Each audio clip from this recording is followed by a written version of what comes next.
레위에 대하여는 일러스되 주의 둠밈과 우림이 주의 경건한 자에게 있도다. 주께서 그를 마사에서 시험하시고 무리바 물가에서 그와 다투셨도다. 그는 그의 부모에게 대하여 이르기를 내가 그들을 보지 못하였다 하며 그의 형제들을 인정하지 아니하며 그의 자녀를 알지 아니한 것은 주의 말씀을 준행하고 주의 언약을 지킴으로 말미암음이로다.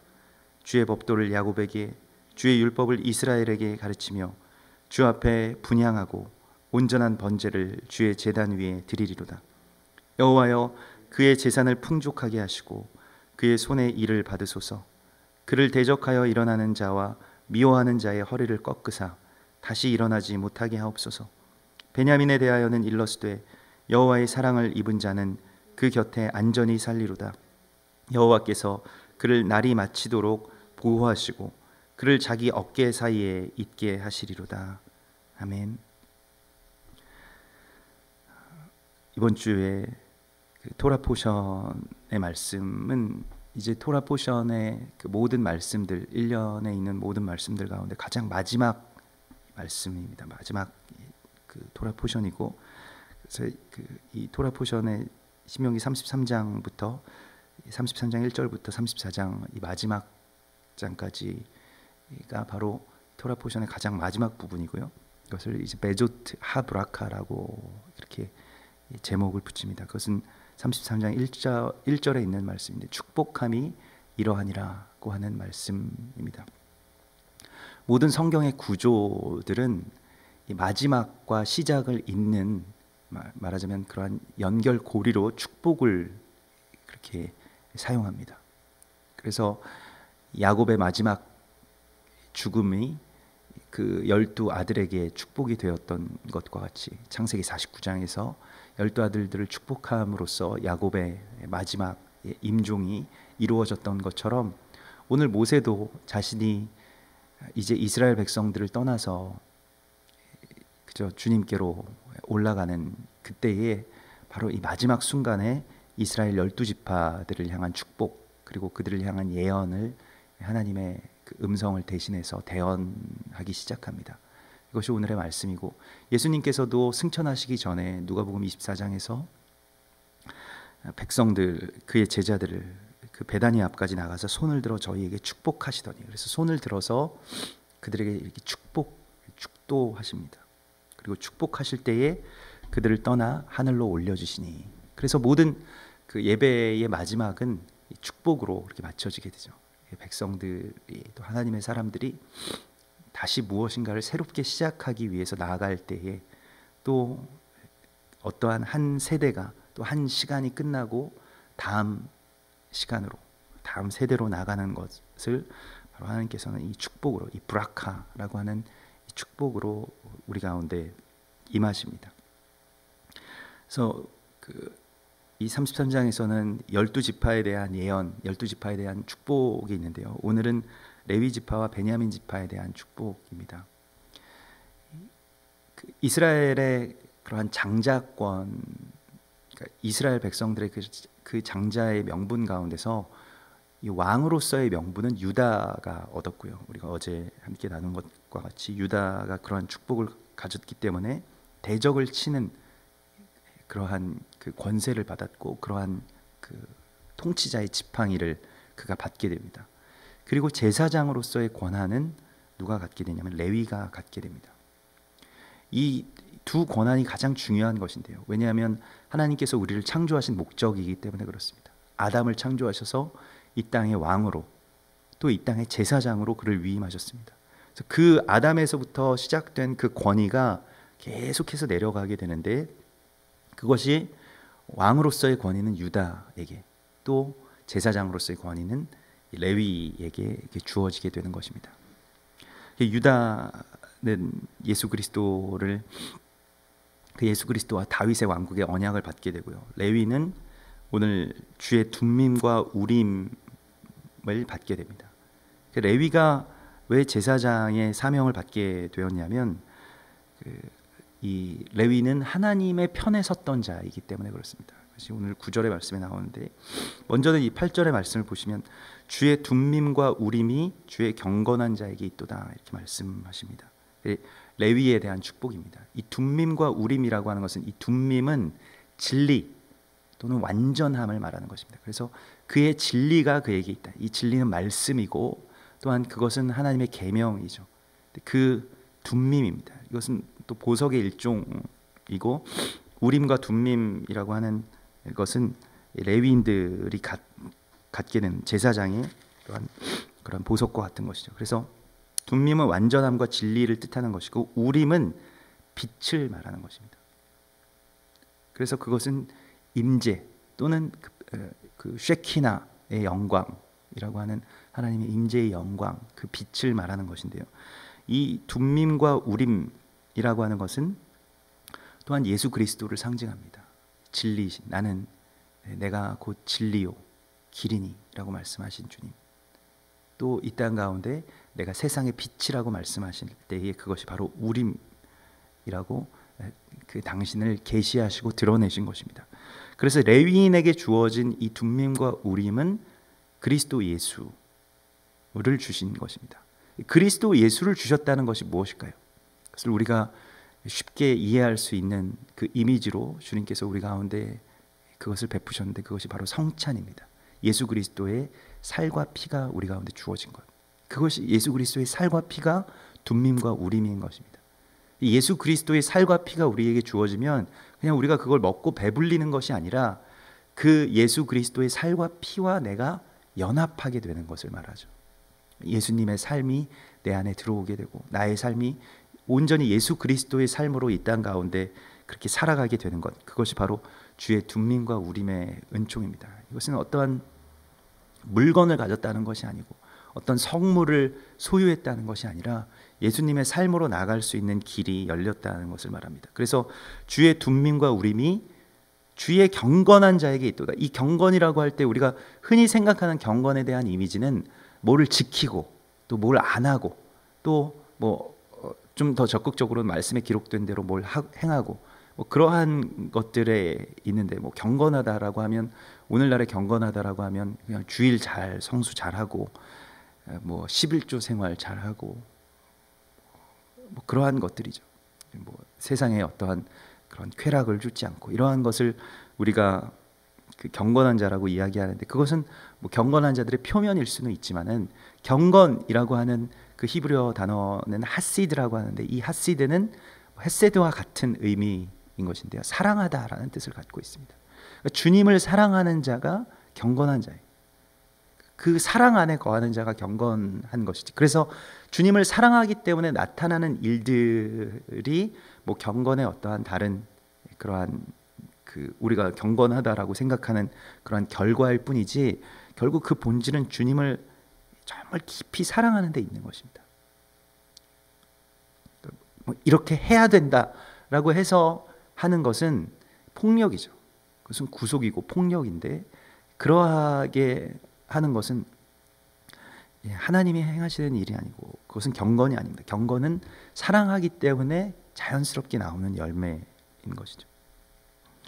그래서 주님께서 그를 마사에서 시험하시고 무리바 물가에서 그와 다투셨도다, 이렇게 말씀하시는데요. 출애굽기 17장에 그 광야에서 있었던 마사와 무리바 물 사건에 대한 말씀입니다. 그 하나님의 백성들이 출애굽한 뒤에 광야에서 첫 번째의 시련을 맞게 되죠. 그러니까 광야의 생활이라는 것이, 광야의 삶이라는 것이 어떠한 것임을 정말 그들의 몸으로 느끼게 되는데, 거의 모세를 죽일 뻔할 정도로 그 목이 말라서 이성을 완전히 잃게 되죠.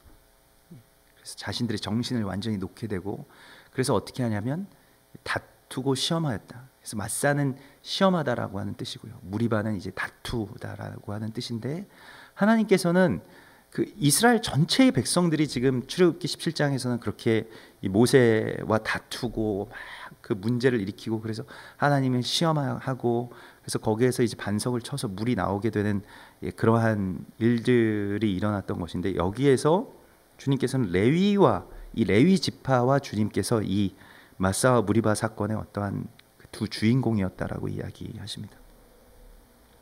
주님께서 그러하셨다라고 또한 말씀하십니다.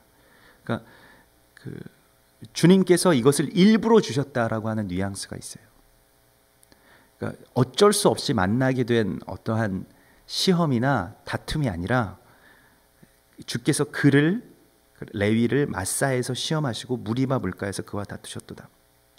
그 레위라고 하는 이 지파는 그 다른 어떤 지파들도 마찬가지지만 유다 지파도 마찬가지고 르우벤도 마찬가지지만 이 이스라엘에 대한 그러니까 이스라엘이라고 하는 나라 또 이스라엘의 이 12지파에 대한 대표성을 갖습니다.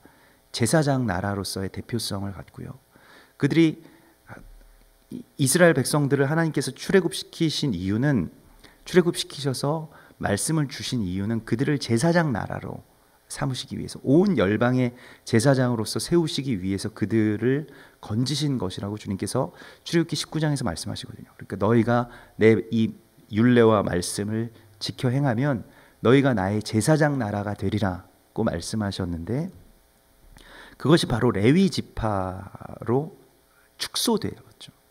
이스라엘 백성들이 주님을 그렇게 온전하게 따르지 못했기 때문에 또 완전한 사랑을 주님께 드리지 못했기 때문에 이 둠밈과 우림이 그저 레위 지파에만 일단 갇혀 있게 됩니다. 그러나 제사장 나라로서의 사명이 이스라엘에게 있다는 것을 우리가 알아야 되고요. 그래서 출애굽기 17장에서 이스라엘 백성들과 다투고 싸우신 일을 지금 레위와 그렇게 하였다라고 말씀하심으로써 레위 지파를 어떻게 또 하나님께서 하나님의 제사장들을 어떻게 제사장으로 키워 가시는지 또 제사장으로서 그렇게 세워 가시는지를 우리 가운데 보여주십니다. 마사와 무리바로 그렇게 세워 가신다라고 말씀하시는 것입니다. 시험과 다툼. 여기서 시험이라고 하는 이 마사는 주님께서 그들에게 시련을 주신다라고 하는 것이고요. 이 다툼이라고 하는 것은 뒤흔들다라고 하는 뜻을 가지고 있습니다. 그래서 주님께서 제사장 나라인 이스라엘을 어떻게 양육하시는지에 대해서 보여주시는 사건이라는 것이죠. 일부러 이렇게 하신다는 것이에요. 시련과 또 뒤흔드는 것을 주심으로써 그의 제사장들을 키우시고 강하게 하시고 주님만을 사랑하게 하신다라고 말씀하십니다. 누가복음 22장 31절에서 시몬아 시몬아 보라 사단이 너희를 밀가부르듯 하려고 요구하였으나 그러니까 너를이 아니라요. 너희 모두를 밀가부르듯 하려고 요구하였으나 밀을 까부르듯 한다는 것은 막 뒤흔들고 막 높이 들었다 놨다 그 껍질을 정말로 까는 그러한 고통 시험 시련을 주는데 그러나 내가 너를 위하여 내 믿음이 떨어지지 않기를 기도하였노니 너는 돌이킨 후에 내 형제를 굳게 하라. 그래서 이 밀가부르듯 하는 시련과 시험 마사와 무리바와 같이 완전히 자신들의 어떤 정신이 나갈 정도의 시련이 닥치게 되는 것이 바로 레위인들과 또한 사도들의 삶이라는 것입니다. 그런데 이 상황 가운데서 무엇이 남게 되느냐?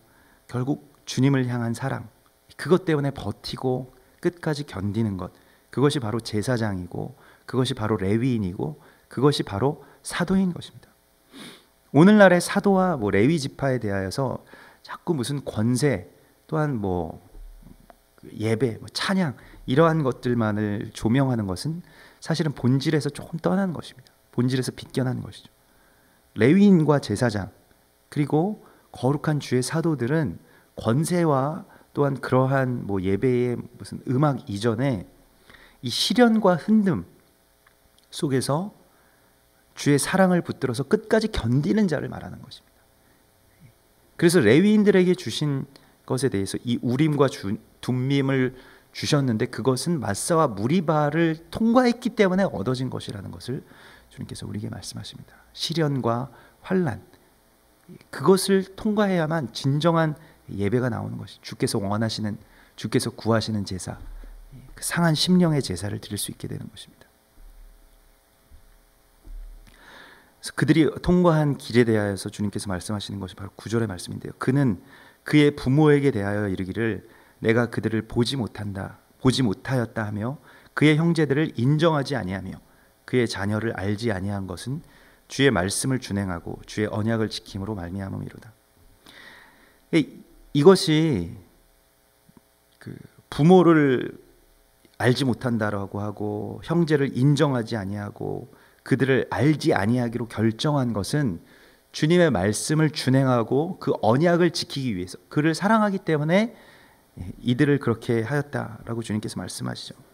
이 사건이 무엇이냐면 출애굽기 32장에서 모세가 두 돌판을 가지고 내려왔을 때 이스라엘 백성들이 다 금송아지 신상 앞에서 뛰며 춤추며 그를 경배하고 있는 그것을 보면서 모세가 이제 두 돌판을 던지고 진 문에 서서 이르되 누구든지 여호와의 편에 서 있는 자는 내게로 나오라 했을 때에 다른 백성들은 나오지 못합니다. 여호와의 편에 서 있는 자만 나오라고 했을 때 나오지 못하고 아직 그 금송아지 신상에 대한 미련을 버리지 못할 때 레위인들이 이것을 박차고 나오죠.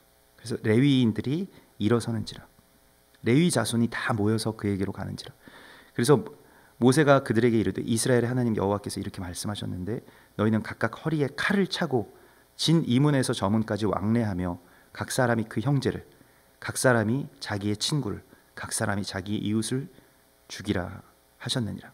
모세가 이르되 각 사람이 자기의 아들과 형제를 쳤으니 오늘 여호와께 헌신하게 되었느니라. 그가 오늘 너희에게 복을 내리시리라. 그러니까 레위인들이 주어진 것은 레위인의 이름은 이 잔해하는 칼. 그래서 레위인들에게 주어진 것은 무엇입니까? 칼입니다. 형제와 부모, 가족을 잘라내는 칼입니다. 이것은 무엇을 말할까요? 예수님께서도 말씀하셨습니다. 나를 사랑하는 자가 주의 말씀을 지키는 자가 나의 형제요 나의 부모니라고 말씀하셨죠. 그것이 아니면 그것을 떠나는 것을 말하는 거죠. 아브라함에게 주님께서 주신 것과 같이 너는 너의 본토와 친척과 아비의 집을 떠나서 내가 내게 보여줄 땅으로 가라. 그것이 바로 칼인 것입니다. 그걸 끊어내는 것이에요. 사람의 인정이 하나님에 대한 사랑보다 더 크지 않다라고 하는 것을 선포하는 것입니다. 마태복음 10장 34절에 내가 화평을 주러 온 줄로 생각하지 말라. 화평이 아니요 검을 주러 왔노라. 이 검이라고 하는 것은 바로 레위인의 검을 말하는 것입니다. 그래서 내가 온 것은 사람이 그 아버지와 딸이 어머니와 며느리가 시어머니와 불화하게 하려 함이니 사람의 원수가 자기 집안 식구리라. 아버지나 어머니를 나보다 더 사랑하는 자는 내게 합당하지 아니하고 아들이나 딸을 나보다 더 사랑하는 자도 내게 합당하지 아니하다.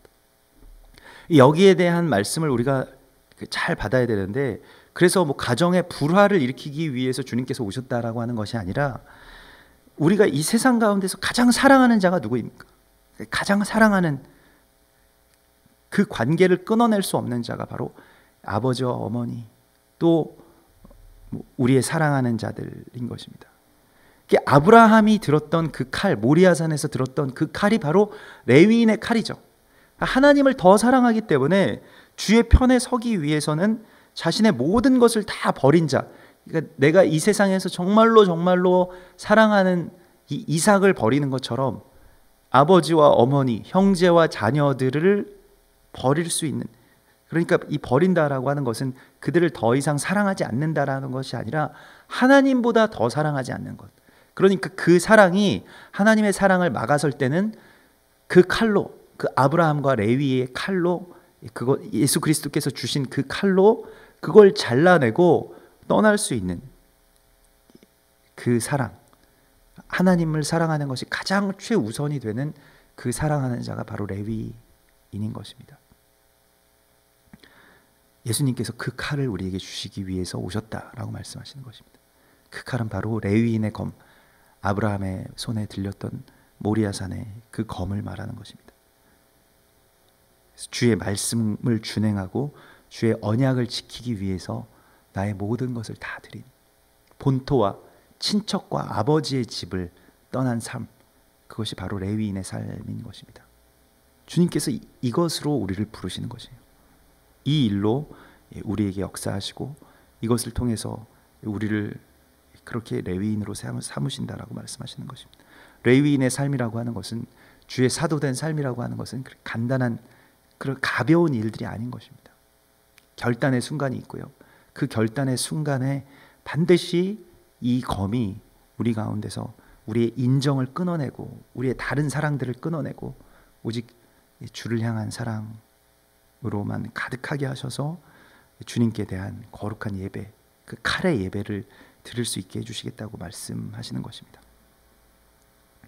그래서 주의 법도를 야곱에게, 이제 10절에는 레위인의 사명을 주시는데요, 레위인의 사명은 이것입니다. 주의 법도를 야곱에게, 주의 율법을 이스라엘에게 가르치라 말씀하십니다. 이 가르친다라고 하는 것은 제자를 삼는다라고 하는 것을 말하는 것이고요. 주님께서, 예수 그리스도께서도 이 땅 가운데 너희가 각각 아버지와 아들과 성령의 이름으로 세례를 베풀고 내가 너희에게 가르쳐 분부한 모든 것을 지켜 행하게 하라. 그들 가운데 이것을 가르친다라고 하는 것은 지식적인 가르침이 아니라 삶을 그렇게 살 수 있도록 인도하라는 것입니다. 영적인 아들을 낳으라는 것이고 해산하는 수고를 하라는 것입니다. 그래서 이것이 바로 그들에게 가르치라는 것이고요. 또한 주의 앞에 분향하고, 이 분향한다라고 하는 것은 레위기 6장에서 계속해서 말씀하시는데, 레위기 6장에서 그 분향단의 불이 끊임없이 제단 위에 피워 꺼지지 않게 할지니라, 이 분향입니다. 그래서 분향, 주 앞에 분향하고라고 하는 말은 간단한 말 같지만 1년 365일 그 제단의 불이 꺼지지 않도록 그것을 지키라. 쉬지 말고 기도하라. 또 쉬지 말고 예배의 제단을 밝히라는 것이고요. 또한 온전한 번제, 세 번째로는 온전한 번제를 드리라고 할 때, 이 온전한 번제는 무엇이냐면 말라기서 1장의 말씀처럼 수컷을 드리는 것을 말하는, 수컷의 번제. 그 온전한 번제는 무엇인가? 하나님이 기뻐하시는 제사를 드리는 것인데요, 수컷을 드린다라고 하는 것이 무엇이냐면 이 자카르를 말하는 것인데, 이 자카르는 수컷, 이 자카르라고 하는데 그것은 색이다. 또한 이 색이다라고 하는 뜻을 가지고 있습니다. 그것은 말씀을 이제 지켜 행하는 자를 말하는 것입니다. 말씀에 언약을 붙드는 자. 그래서 그냥 요식적으로 율법주의적으로 행하는 것이 아니라 수컷을 드린다라고 하는 것은 삶 전체를 하나님이 기뻐하시는 삶으로 드린다라고 하는 것을 말하는 것입니다. 그 온전한 번제를 주의 제단 위에 드리라고 말씀하십니다. 이것이 레위인들에 대한 사명이고요. 그래서 레위인들에 대한 복이 이제 11절에 나오는데, 여호와여 그의 재산을 풍족하게 하시옵고. 그래서 레위인들에 대한 이야기가 실은 이 12지파의 축복 가운데서 가장 많이 나와요. 이 요셉과 함께, 그 요셉의 지파에 대한 이야기와 함께 가장 많이 나오는데, 그의 재산을 풍족하게 하시고, 이 재산을 풍족하게 하신다라고 하는 것은 무엇일까요? 재산을 풍족하게 하시고 그 손에 일을 받으소서. 갑자기 레위인들이 부자가 되게 해달라고 기도하시는 것은 아닙니다. 레위인들의 그 분깃, 그러니까 레위인들의 재산은 하나님의 나라가 레위인들의 재산이죠. 신명기 18장 1절에 레위 사람과 제사장과 레위의 온 지파는 이스라엘 중에 분깃이 없고 기업도 없을지니 그들은 여호와의 화제물과 그 기업을 먹을 것이라. 그러니까 여호와의 나라, 여호와가 그의 기업이 되시기 때문에 레위인의 재산이 많게 해주시옵소서라고 하는 것은 무엇이냐면 하나님의 나라가 풍성하게, 또 하나님의 나라가 이 땅 가운데 번성하게 해달라고 하는 그러한 기도인 것입니다. 그러한 축복인 것입니다. 그래서 그의 손의 일은 예배이죠. 그래서 그의 손의 일을 받으시고 그를 풍족하게 하소서. 또 그를 대적하여 일어나는 자와 미워하는 자의 허리를 꺾으사 다시 일어나지 못하게 하소서. 레위인을 대적하는 자가 바로 적그리스도의 영입니다. 레위인이 꺾어지게 하는 것. 제사장이 패해지면 예배를 드릴 수가 없기 때문에, 제사장이 패해지면, 이 레위인이 패해지면 분향단의 불이 꺼지고 그 성소가 무너지기 때문에 레위인들을 계속 끊임없이 공격하는 것이죠. 적그리스도는 항상 이스라엘을 공격합니다. 온 열방의 제사장, 온 열방의 레위인이기 때문에 언제나 적그리스도의 영은 이스라엘에 대해서 적대적일 수밖에 없습니다. 레위인을 공격하기 때문에 그렇죠. 그래서 오늘날에도 이스라엘에 대해서 적대적인 적그리스도의 영들을 우리가 잘 주목해 보아야 됩니다. 항상 적그리스도의 영을 가지고 있는 자들은 반이스라엘적일 수밖에 없습니다. 그래서 그를 대적하는 그 적그리스도의 허리를 꺾으사 다시 일어나지 못하게 하옵소서라는 그러한 축복으로 맞춰지게 되고요. 12절에 베냐민에 대하여서는 베냐민은 라헬이 낳다가 죽은 아들이죠. 그래서 이 오른손의 아들, 원래는 그 슬픔의 아들이라고 그렇게 일컬어졌는데요. 오른손의 아들이고, 이 베냐민은 또한 교회, 또 예수를 믿는 유대인들, 메시아닉 유대인들을 말하는 것입니다. 그게 막내 아들이고요. 이들을 낳다가 이스라엘의 어머니가 죽은 것, 그것이 바로 베냐민입니다. 그래서 여호와의 사랑을 입은 자는 그 곁에 안전히 살리로다. 그들의 안전을 주님께서 지켜주시겠다고 말씀하시고요. 교회와 또한 지금 유대인들 가운데서 예수를 믿는 그 메시아닉 유대인들은 굉장한 핍박들을 받죠. 테러의 위협을 받고요. 우리가 영화 회복에서 보았던 것과 같이 그들이 실제로 정통파 유대인들에게도 그런 테러의 표적이 되고, 마을에서 매장당하고 그러한 그 삶을 지금도 그런 고단한 삶을 살아가고 있습니다. 그런데 베냐민은 여호와의 곁에 안전하게 살리로다 라고 말씀하시면서 그들의 평안을 주님께서 지켜주시겠다고 말씀하시고요. 여호와께서 그를 날이 마치도록 보호하신다. 날이 마친다라고 하는 것은 이제 마지막 때 엔드타임까지 주님께서 그들을 지키시고 보호하신다라는 말씀입니다. 이것은 교회와 또한 메시아닉 유대인들에 대한 축복입니다. 또 그를 자기 어깨 사이에 있게 하시리로다. 이 어깨는 세켐을 말하는 것이고요. 세켐은 이제 교회, 세켐이 그 야곱의 우물이 있는 곳이고, 예수님께서 영과 진리로 예배할 때가 이르리니 곧 이때라고 말씀하신 바로 그곳이죠. 사마리아. 그래서 그를 자기 어깨 사이에 있게 하시리로다 하시면서 주님의 음성, 그 십자가, 그 어깨 사이에 있는다라고 하는 것은, 주님의 어깨 사이에 있었던 것은 바로 십자가를 말하는 것인데요. 그들이 그곳에 안전하게 거하게 하시겠다고 말씀하시는 것입니다. 베냐민에 대한 그러한 복을 우리 가운데 주시고, 우리로 이 오른손의 아들로서 십자가를 지고 주를 따르는 자의 삶으로 이끄시겠다고, 자기 십자가를 지고 따르는 삶으로 이끄시겠다고 말씀하십니다. 레위 지파도 결국 자기의 부모와 형제가, 자기의 원수가 자기 집안 식구이리라 하시면서 말씀하신 것은 누구든지 자기 십자가를 지고 나를 따를지니라 말씀하신 것이죠. 십자가의 복이 레위에게 또한 베냐민에게 오늘 온전하게 임하게 된 것입니다. 그것은 예수 그리스도의 삶을 살아갈 수 있는 길을 열어주신 것이죠. 오늘 우리에게 이 시작과 마지막의 지점 가운데서 나의 이전의 삶들, 이전에 이 신명기서 33장의 이 축복은 이전에 또한 야곱이 그 아들들에게 말했던 그런 축복과 저주를 훨씬 더 뛰어넘는 마지막 때의 그러한 복을 주님께서 말씀하고 있습니다. 그래서 야곱의 축복의 뉘앙스는 레위나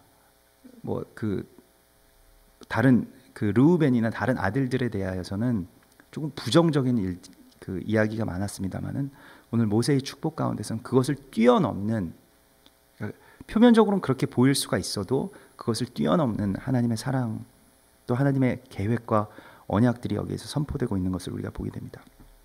오늘 우리에게 이와 같은 현실과 또한 상황과 상태를 뛰어넘는 언약의 복을 주시는 우리 주님을 찬양합니다. 우리 같이 기도하겠습니다.